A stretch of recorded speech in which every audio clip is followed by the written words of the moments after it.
ओम शांति, ओम शांति, ओम शांति, ओम शांति। ओम शांति। आज 30 जनवरी 2024 बाबा ने मीठी मधुर मुरली में बताया कि बाबा रोज रोज बच्चों को सावधानी दे रहे हैं, अटेंशन दे रहे हैं कि आत्मा भाई भाई की दृष्टि पक्की करो, है ना। क्योंकि बाबा ने समय की भी पहचान दी, ये सबकी, चाहे कोई बच्चा है, चाहे कोई बूढ़ा है, जवान है, सबकी वानप्रस्थ अवस्था है। सबको वाणी से परे जाना है, सबको जाना है, कोई एक दो को नहीं। अतः सबकी वानप्रस्थ अवस्था है, क्योंकि ये घर जाने का समय है। तो बाबा कहते कि बच्चे जो है कैसे रहें, योग युक्त रहें। जो योग युक्त रहेंगे वही मौज में रहेंगे, क्योंकि विनाश के सीन तो सामने आएंगे ना। तो हमें कैसे लगे विनाश के जो सीन है वो देखने में भी, कि हमें वो शरीर छोड़ जाना है। कल की मुरली में था ना, बाबा ने बताया कि जैसे सर्प को क्या कोई दुख होता है, वो अपनी खाल छोड़ता है तो कोई उसे दुख होता है। तो ऐसे ही हम बच्चों को भी ये पक्का रहे कि ये पुराना शरीर छोड़ अब घर वापस जाना है। सुनते हैं आज के ईश्वरीय महावाक्य। बाबा कहते, मीठे बच्चे, अब तुम्हारी सुनवाई होती है। बाप तुम्हें दुख से निकाल सुख में ले जाते हैं। अब तुम्हारी सुनवाई होती है, बाप तुम्हें दुख से निकाल सुख में ले जाते हैं। अभी तुम सबकी वानप्रस्थ अवस्था है, अब वापस घर जाना है। प्रश्न है, सदा योग युक्त रहने तथा श्रीमत पर चलने की आज्ञा बार बार हर बच्चे को क्यों मिलती है? क्यों मिलती है बताइए। सदा योग युक्त रहने तथा श्रीमत पर चलने की आज्ञा बार बार हर बच्चे को क्यों मिलती है? रोज रोज बाबा आज्ञा देते हैं, क्यों देते हैं? भूल जाते हैं, घर जाने का समय है, और पावन बन जाते हो। पावन बनना है। हाँ, और सुनते हैं बाबा का उत्तर। बाबा कहते, क्योंकि अभी अंतिम विनाश का दृश्य सामने है। करोड़ों मनुष्य मरेंगे, नेचुरल क्लैमिटीज होंगी। उस समय स्थिति एक रस रहे, सब दृश्य देखते भी मिरुआ मौत मलु का शिकार, ऐसा अनुभव हो। उसके लिए योग युक्त बनना पड़े। श्रीमत पर चलने वाले योगी बच्चे ही मौज में रहेंगे। उनकी बुद्धि में रहेगा कि हम तो पुराना शरीर छोड़ अपने स्वीट होम में जाएंगे। हम तो अपना पुराना शरीर छोड़ अपने स्वीट होम में जाएंगे। ओम शांति। मैं आत्मा शांत स्वरूप हूँ, शांति मेरा स्वधर्म है। अब घर वापस जाना है। रूहानी बाप बैठ रूहानी बच्चों से रूह रिहान करते हैं। रूह रिहान माना बातचीत करते हैं, अथवा रूहों को समझाते हैं। क्योंकि रूहों ने भक्ति मार्ग में बहुत याद किया है। कब से याद कर रहे हैं? द्वापर से, है ना। सब आशिक हैं एक माशुक के। उस माशुक शिव बाबा का चित्र बना हुआ है, उनको बैठ पूजते हैं। उनसे क्या मांगना चाहते हैं? बाबा कहते वह पता नहीं है। पूजते तो सब हैं, शंकराचार्य भी पूजा करते हैं, सब उनको बड़ा समझते हैं। भल धर्म स्थापक हैं, परंतु वह भी पुनर्जन्म लेते लेते नीचे उतरते आए हैं। शंकराचार्य ने कौन से धर्म की स्थापना की? कौन से धर्म की? सन्यास धर्म की। कब की थी? 1500 वर्ष पूर्व, है ना।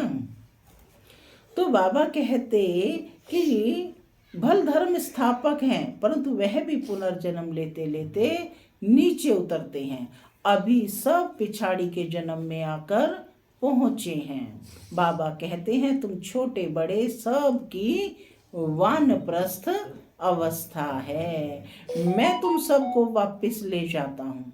मुझे बुलाते ही हैं कि पतित दुनिया में आओ। कितना रिगार्ड रखते हैं, पतित दुनिया पराये राज्य में आओ। जरूर दुखी होंगे तब तो बुलाएंगे ना।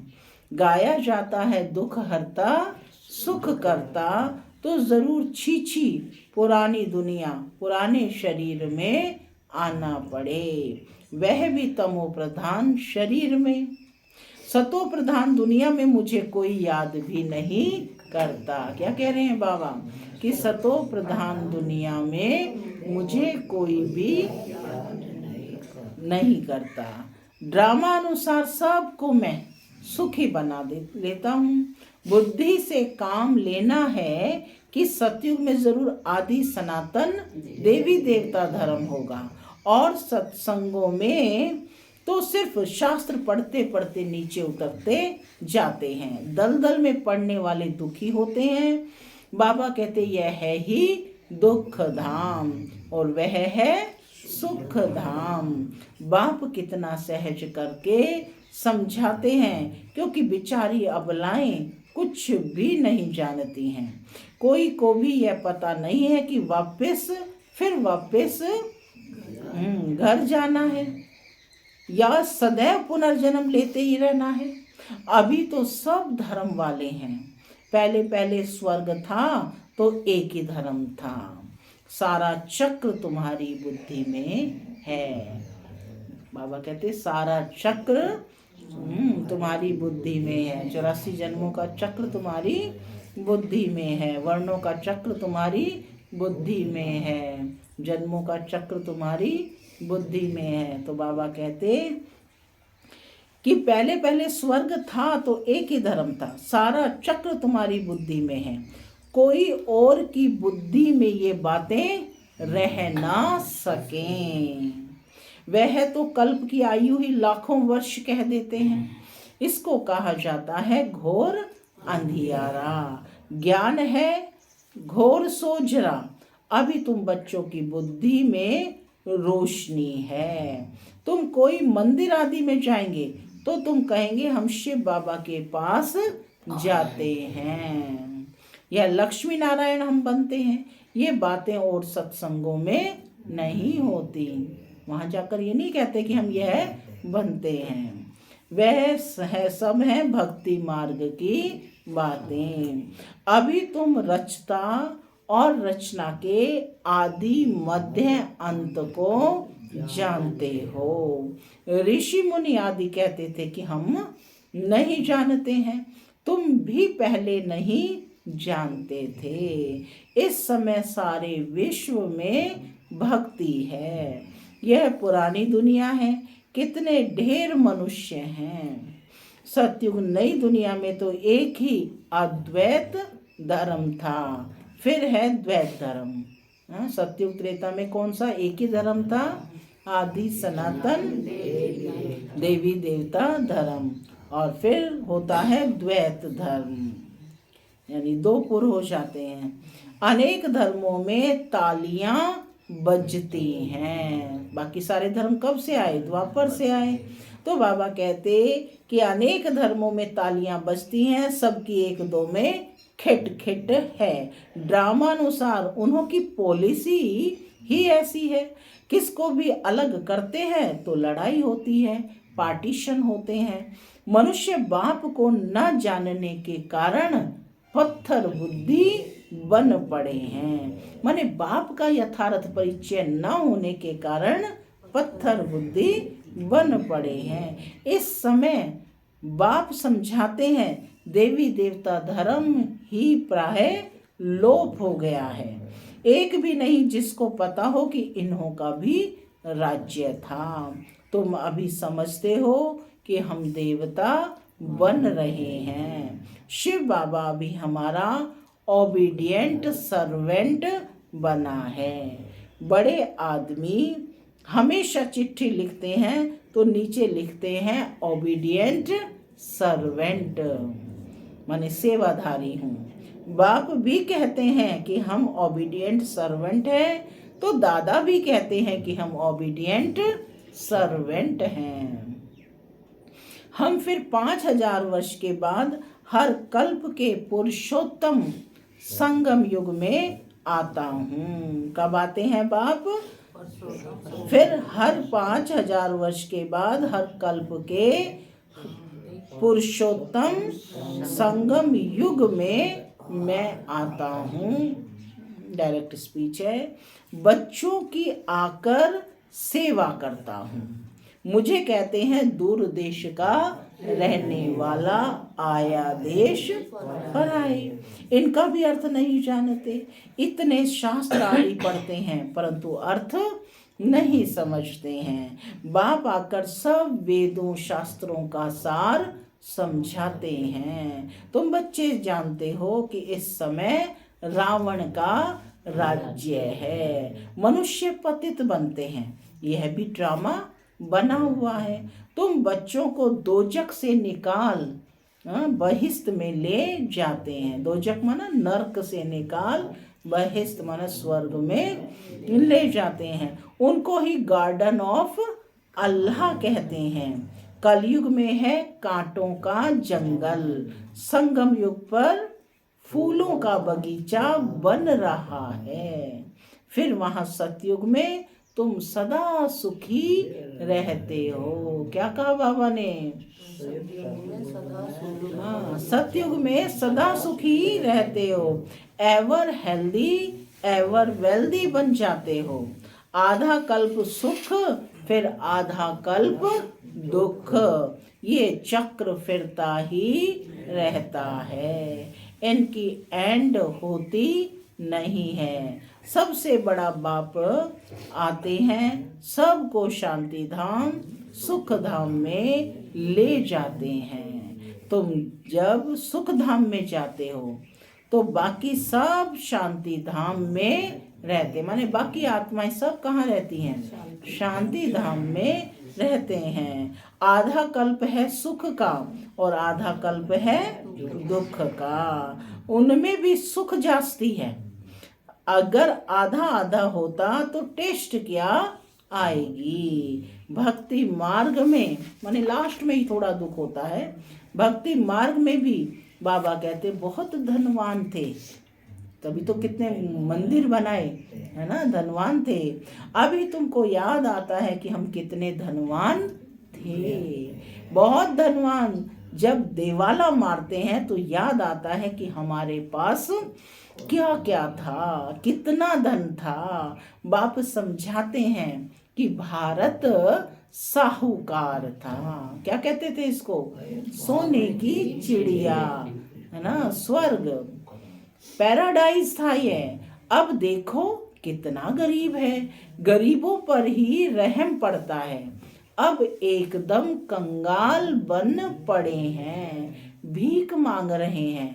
जो साल्वेंट थे अब इन साल्वेंट बन पड़े हैं। यह भी नाटक है। बाकी जो भी धर्म आते हैं वह बाई प्लॉट है, माने बीच में आते हैं ना। बाई प्लॉट माना बीच में जो धर्म आए हैं, चाहे वो ईसाई धर्म है, बौद्ध धर्म है, सब बीच में आए हैं। कितने धर्म के मनुष्य वृद्धि को पाते रहते हैं।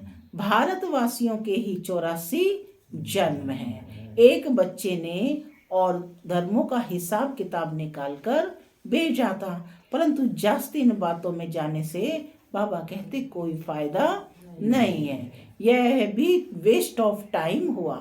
इतना समय अगर बाप की याद में रहते तो कमाई होती। अपनी तो मुख्य बात है कि हम पूरा पुरुषार्थ कर विश्व का मालिक बने। बाप कहते हैं तुम ही सतो प्रधान थे और तुम ही तमो प्रधान बने हो। 84 जन्म भी तुमने लिए हैं, अब फिर वापस चलना है, बाप से वर्षा लेना है।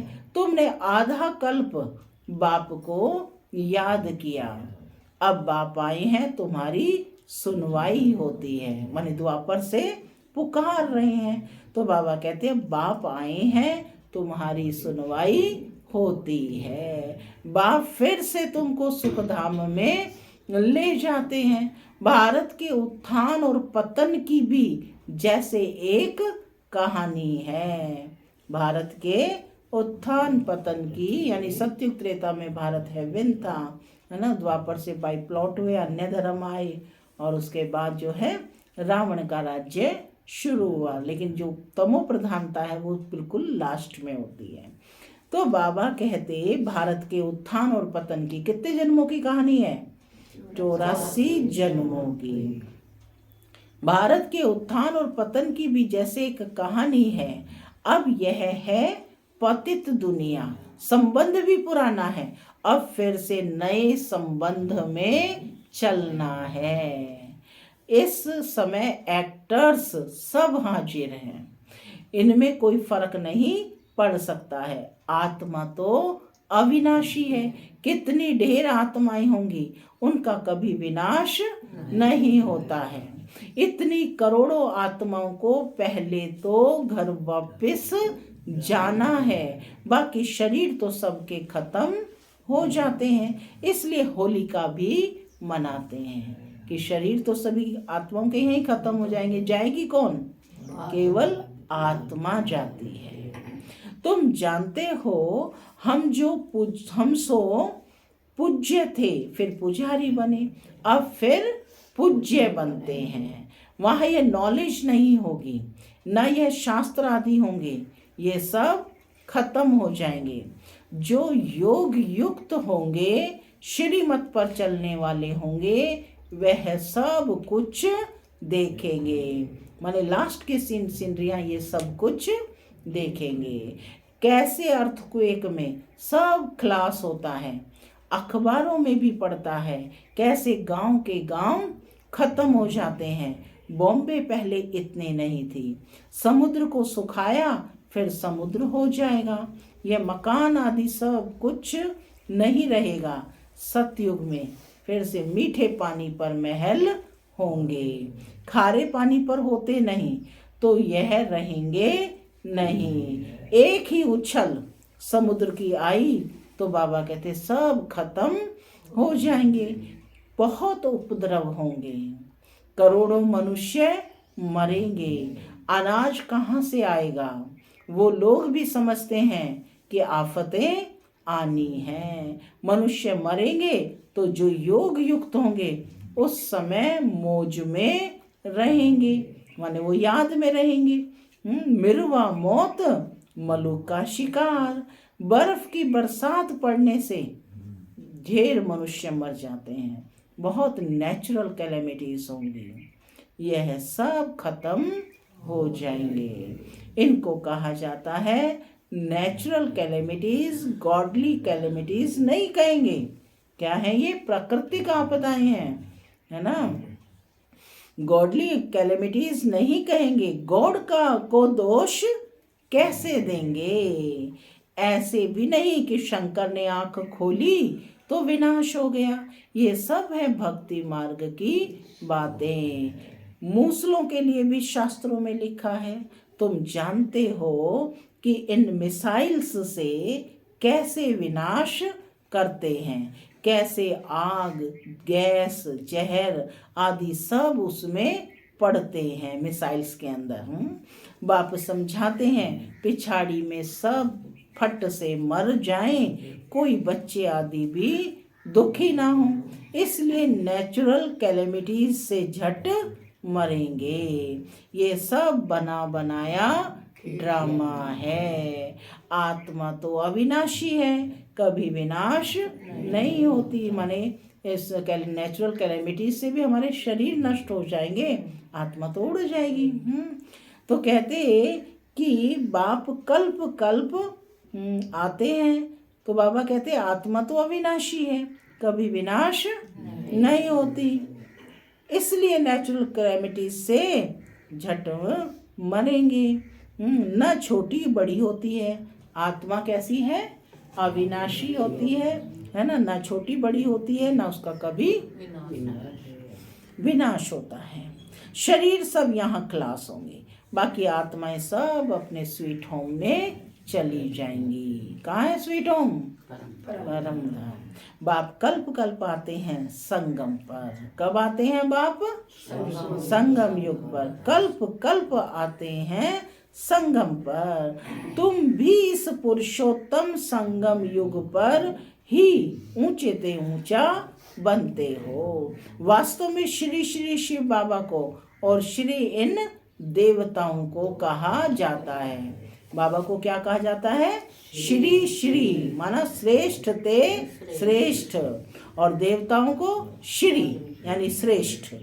ठीक है ना, तो श्री श्री के बच्चे श्री बनते हैं, इन देवताओं को श्री कहा जाता है। आजकल तो देखो सबको श्री श्री कहते रहते हैं, श्रीमती, श्री फलाना।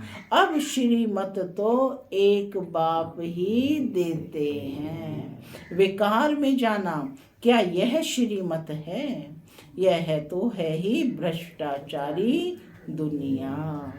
अब मीठे मीठे बच्चों को बाप कहते हैं मुझे याद करो तो खाद निकल जाए। गृहस्थ व्यवहार में रहते कमल फूल समान पवित्र रहो। स्व को अब विश्व के आदि मध्य अंत के चक्र का ज्ञान हुआ है, परंतु यह अलंकार तुमको नहीं दे सकते। आज तुम अपने को स्वदर्शन चक्रधारी समझते हो, कल माया थप्पड़ लगा दे तो ज्ञान ही उड़ जाए।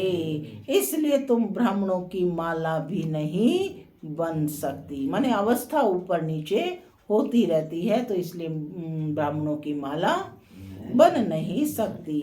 माया थप्पड़ लगाए बहुतों को गिरा देती है, तो उनकी माला कैसे बनेगी? दशाएं बदलती रहती हैं।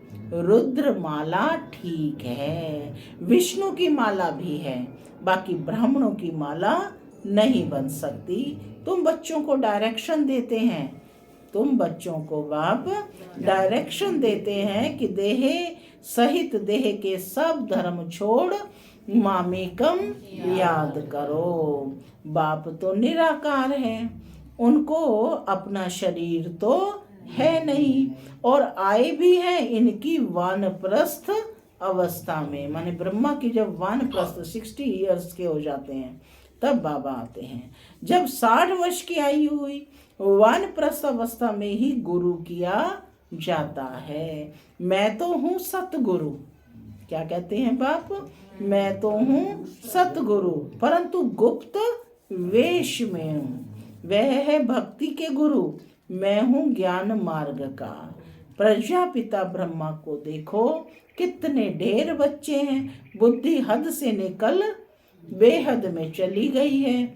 मुक्ति में जाकर फिर जीवन मुक्ति में आते हैं। तुम पहले आते हो, दूसरे पीछे आते हैं। पहले कौन आएंगे? देवी देवता घराने की आत्माएं, और फिर बाकी अन्य धर्मों की आत्माएं। हर एक को पहले सुख और फिर दुख भोगना पड़ता है। यह वर्ल्ड ड्रामा है। तब तो कहते हैं अहो प्रभु तेरी लीला अपरंपार है। तुम्हारी बुद्धि ऊपर से नीचे तक चक्कर लगाती रहती है, ऊपर से नीचे तक, है ना। तुम हो लाइट हाउस, रास्ता बताने वाले। तुम बाप के बच्चे हो ना। फादर कहते हैं मुझे याद करो तो तुम तमो प्रधान से सतो प्रधान बन जाएंगे। ट्रेन में भी तुम समझा सकते हो, बेहद का बाप स्वर्ग का रचयिता है। भारत में स्वर्ग था, बाप आते हैं भारत में। कहाँ आते हैं बाप? भारत देश की महिमा है ना, कि जहाँ भगवान आते हैं। शिव जयंती भी भारत में मनाई जाती है, परंतु कब होती है यह कोई नहीं जानते। तिथि तारीख दोनों ही नहीं है, क्योंकि गर्भ से जन्म नहीं लेते। बाप जो है गर्भ से जन्म नहीं लेते। कैसे लेते हैं फिर? खुदा है ना, वो खुद ही आता है, इसीलिए उसको स्वयंभू कहते हैं, जो स्वयं ही जन्म लेता है। बाप कहते हैं अपने को आत्मा समझो, तुम अशरीरी आए थे, पवित्र थे, फिर अशरीरी होकर जाएंगे। माने जैसे आए थे वैसा ही बनकर जाएंगे। ये शरीर यहीं पर लिया था, ये शरीर यहीं पर छोड़कर जाना है। इसलिए बाबा कहते तुम अशरीरी आए थे, पवित्र थे, फिर अशरीरी होकर जाएंगे। मामे कम याद करते रहो तो पाप कट जाएंगे। सारा समझाने पर बाबा कहते कि ठीक से समझ आ गया है ना? अच्छा। मीठे मीठे सिक्के लधे बच्चों प्रति माता पिता का याद प्यार और गुड मॉर्निंग। रूहानी बाप की रूहानी बच्चों को नमस्ते। हम रूहानी बच्चों की रूहानी माता पिता बाप दादा को याद प्यार, गुड मॉर्निंग और नमस्ते नमस्ते। धारणा के लिए मुख्य सार। पहला, लाइट हाउस बन सबको रास्ता बताना है। बुद्धि से निकाल, हद से निकाल, बुद्धि हद से निकाल, बेहद में रखनी है। स्वदर्शन चक्रधारी बनना है। दूसरा, अब वापस घर जाना है, इसलिए इस वानप्रस्थ अवस्था में सतो प्रधान बनने का पुरुषार्थ करना है। अपना टाइम वेस्ट नहीं करना है। आज का वरदान है, संबंध संपर्क में आते डायमंड बन, डायमंड को देखने वाले बेदाग डायमंड भव। फिर से सुनेंगे, संबंध संपर्क में आते डायमंड बन, डायमंड को देखने वाले बेदाग डायमंड भव। एक्सप्लेनेशन है इसकी। बाप दादा की श्रीमत है कि डायमंड बन, डायमंड को देखना है, कि मैं आत्मा कौन हूँ? डायमंड हूँ, और डायमंड को ही देखना है। चाहे कोई आत्मा काला कोयला है, एकदम तमोगुणी हो, लेकिन आपकी दृष्टि पड़ने से उसका कालापन कम हो जाए। अमृत वेले से रात तक जितनों के भी संपर्क में संबंध में आओ, सिर्फ डायमंड बन, डायमंड देखते रहो। किसी भी विघ्न अथवा स्वभाव के वश डायमंड पर दाग ना लगे। चाहे अनेक प्रकार की परिस्थितियां के विघ्न आए, चाहे अनेक प्रकार की परिस्थितियों के विघ्न आए, लेकिन आप ऐसे पावरफुल बनो तो जो उसका प्रभाव ना पड़े। स्लोगन है, मन और बुद्धि को मन मत से सदा खाली रखने वाले ही अधिकारी हैं। मन और बुद्धि को मन मत से सदा खाली रखने वाले ही आज्ञाकारी हैं, है ना? तो फिर क्या रखना है मन मत में? श्रीमत। तपस्या मास है। अव्यक्ति साइलेंस द्वारा डबल लाइट फरिश्ता स्थिति का अनुभव करो। जैसे अंतरिक्ष यान वाले ऊंचे होने के कारण सारे पृथ्वी के जहाँ के भी चित्र खींचना चाहें खींच सकते हैं। यान ऊपर होता है ना, तो जहाँ के भी चित्र खींचना चाहें खींच सकते हैं। ऐसे साइलेंस की शक्ति से अंतर्मुखता की गुफा में बैठकर साइलेंस की गहरी अनुभूति करो। यह अनुभूति डबल लाइट फरिश्ता बना देगी। ओम शांति।